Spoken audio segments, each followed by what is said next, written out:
Creo que el hecho en sí de que se realice este congreso es el primer congreso internacional de hidratación. Eso es un hito histórico en el mundo de las ciencias de la nutrición, puesto que el agua y la hidratación estaban relegadas a un segundo, incluso un tercer plano en las ciencias de la nutrición. Por lo tanto, que se celebre ya me parece un hecho a destacar. Quizás también decir que las ciencias del deporte sí han trabajado más la hidratación, y por eso mucho del conocimiento actual que se tiene está obtenido de investigaciones realizadas en deportistas de élite y también en militares. Se han hecho muchos estudios para ver cómo reacciona el organismo frente a situaciones como el desierto, climas húmedos, la montaña, el buceo, y esos conocimientos vienen de estudios hechos en militares. Por lo tanto, en población general hay muchos menos datos que en población deportista o población militar.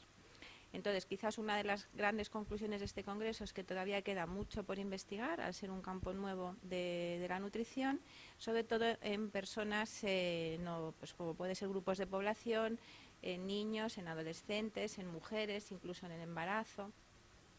Y también cómo reaccionan las personas mayores ante la deshidratación, por qué vamos perdiendo la sensación de sed a medida que vamos envejeciendo y cómo deberíamos paliarlo. Yo creo que estos aspectos son claves.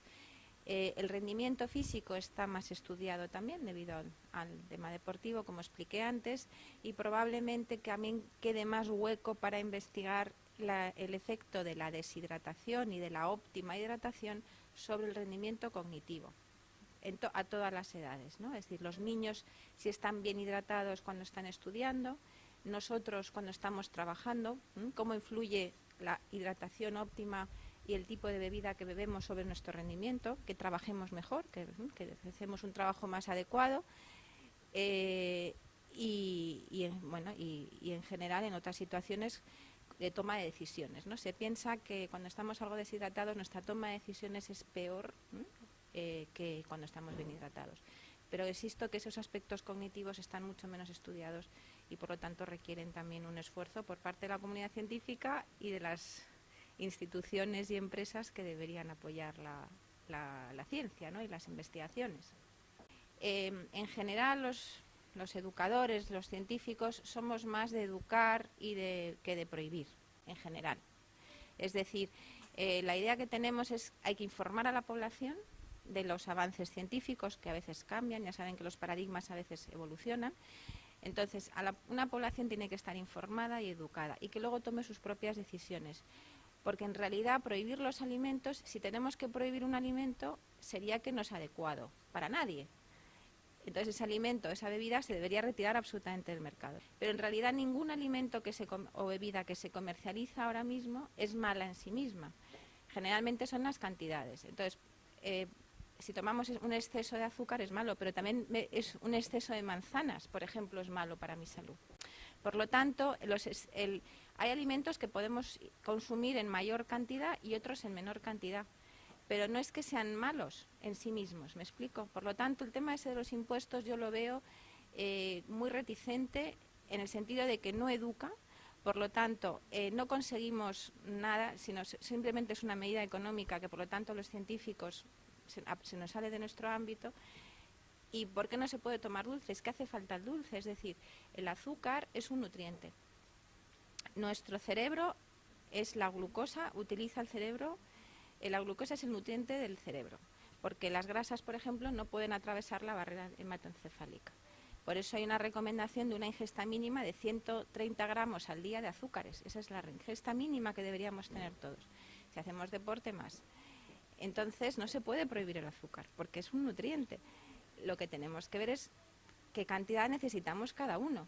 Si hacemos deporte, pues necesitaremos más. Si somos sedentarios, todo el mundo debería hacer deporte.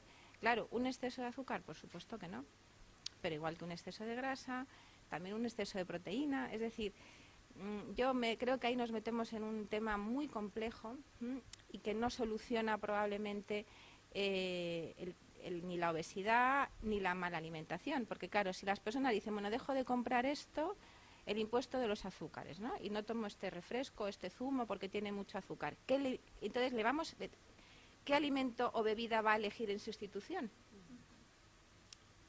¿Va a ser el adecuado o no? Es decir, a las personas tenemos que enseñar y transmitir nuestro conocimiento. Cómo elegir los alimentos y bebidas, en qué situaciones, cuáles tenemos que comer en más cantidad y cuáles en menor cantidad, pero prohibir.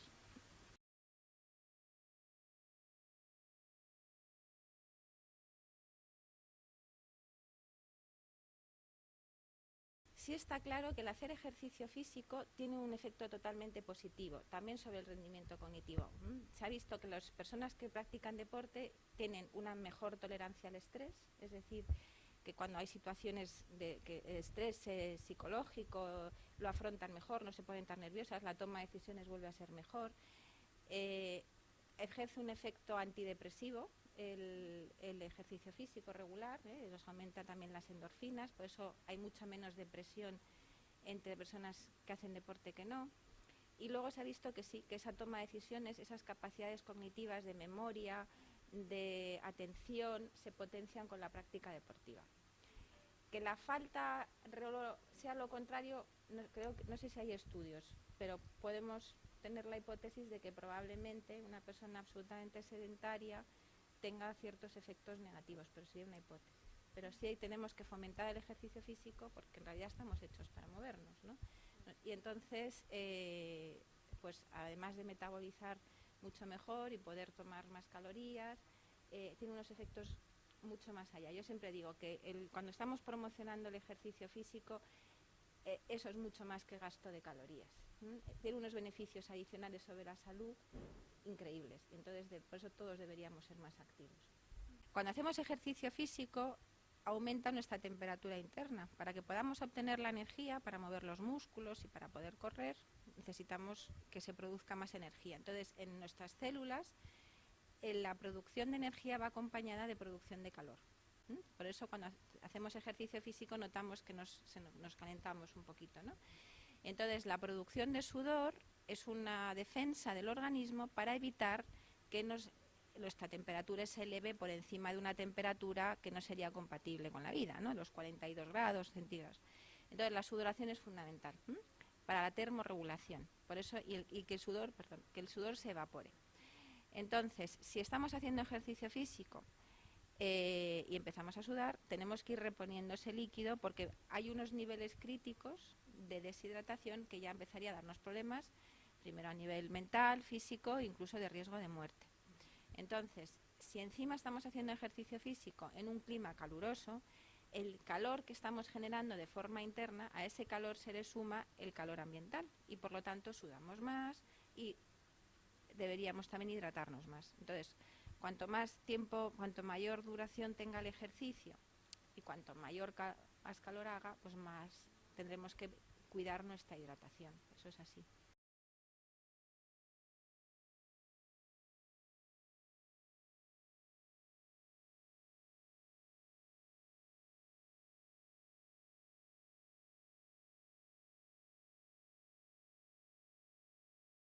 Las personas tenemos que ingerir todos, más o menos, también varía de unos a otros, ya se dice, entre 1,5 litros y 2,5 litros cada uno.